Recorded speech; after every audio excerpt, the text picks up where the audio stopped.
Hi everyone, good morning. మీరు చూస్తుంది బచ్చల కూర, అలాగే ఇవి చెర్రీ టమాటోస్. ఇవి మా గార్డెన్లో పెరిగినటువంటివి.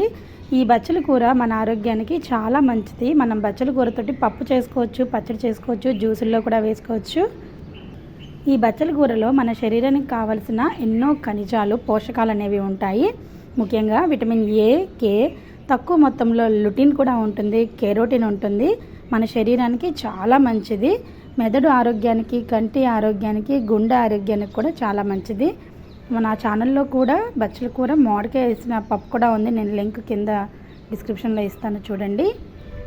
మనం ఇంట్లో దీనిని ఈజీగా పెంచుకోవచ్చు. ఒక్కసారి మనం కుండీలో వేసుకుంటే 5-6 నెలలు చక్కగా ఫ్రెష్గా పెరుగుతూ ఉంటుందండి. తర్వాత దాని నుంచి వచ్చిన విత్తనాలు ఇలా ఉంటాయి. అవి అందులో పడి మళ్ళీ మనకు మొలకెత్తి మళ్ళీ బచ్చల కూర అట్లా మనకు ఇయర్ అంతా ఉంటుందండి, ప్రాబ్లం ఉండదు. సో అందరూ బచ్చల కూరని మీ గార్డెన్లో తప్పకుండా పెంచండి.